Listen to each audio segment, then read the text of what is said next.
Today on This Old House, we'll get up close and personal with one of Boston's most iconic structures. We'll start work in the backyard of a Charlestown row house. We got to go all the way through the house, wheelbarrow at a time. And we'll see some Greek Revival treasures at one of Boston's best salvage yards. Looks pretty bad right here. Are you kidding me? Is this place really worth saving?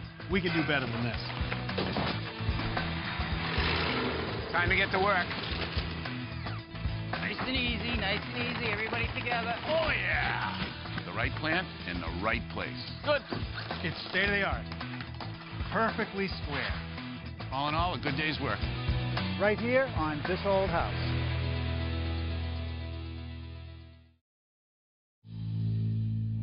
We're in the south end of Boston, home of an architectural salvage store whose owner, Bill Raymer, has been rescuing and recycling period artifacts for over 20 years.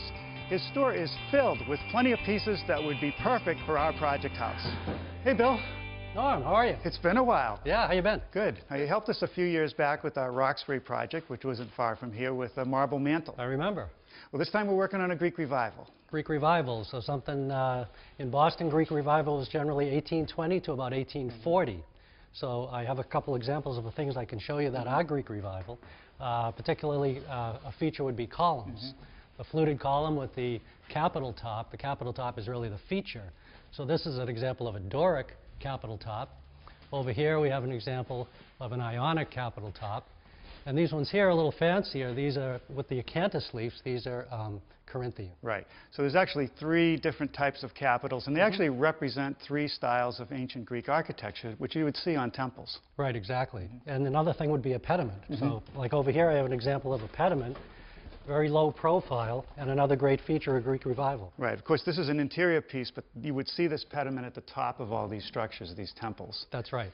Well, you know, our exterior is pretty plain, so we don't need any help there, but we Okay. could use some hardware for the inside. Well, I have some hardware that would be good for that period. I'll show you. Okay. All right. Ooh, hardware central. Strap hinges, mortise locks, all kinds of hardware. Yeah, we have a huge selection of hardware. But I don't know, is how you tell the difference between different periods of hardware. There's so many different styles. Well, basically by when it was manufactured. For example, this knob set here is from the 1930s, and this is cut glass, okay, with the chrome backplates. Right. And then these, for instance, is from the period around 1820 or 30, and it's the octagon pressed glass with the steel shank. So because this was manufactured as cut, this goes to the 1930s, and because this was pressed, it's in the 1800s, which would be our period. Exactly. Now, personally, I like this one a lot better because it's so simple and classic. It's a nice, classic, simple design, and then if, usually this would be on the first floor or the parlor level. So glass was on the first floor, sort of to let people know that you were doing well. Right, a little fancier, Right. yep. And then as you went up the floors, they'd use something like this here, which is a porcelain knob set with the steel rosettes. Those are nice. And how about this one with the brass? Well, this is basically the same as this one here. It's from the period of your project, but it's a little fancier. They spent more money, and they could get the brass shank and rosette. All right, so an upgrade from the steel with the brass. Just a little fancy. Okay. Well, I know Angela is missing about 5 glass knobs on the first floor, so if you could hold about 5 of those for us, Sure, that would we be have great. those. Yep. But once again, we're here for a mantle. Another mantle. Yeah, Angela has a really nice mantle on the second floor. Okay. The first floor had a wood mantle. She wants to upgrade that to marble. All right, well, I have a good selection of marble mantles out here. All right, let's look. Wow, look at this room. We have a little bit of everything in here. We do. And you've surrounded the room with marble mantles. Well, we like to set them up so the customers can see what they look like in place.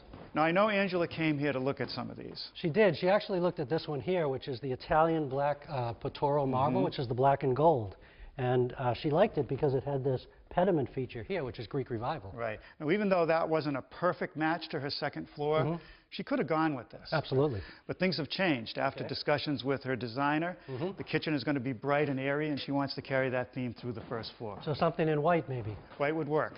Well, we have this one here, which is 1890s or so, heavily carved. It's a beautiful white piece, but not appropriate for your project. Yeah, and a little over the top. Well, I have this one here, which is also white, and it has the fluted pilasters here, which is, you know, Greek revival. Right. It's a flat pilaster, but it's really representative of the Greek column. Exactly.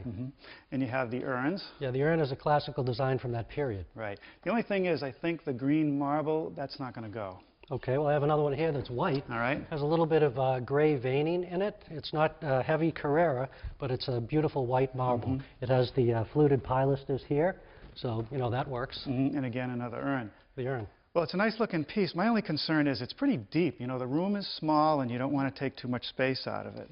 Well, you know, the stone guy, this is an easy fix. All he's got to do is cut the top shelf and cut the sides, and you can reduce the depth. All right, well, I'll talk to Tommy about this, and I'll make sure Angela comes back to take a look at this one. Sounds good. I'll hold it for her. All right, thanks for showing me around. Thanks, Norm.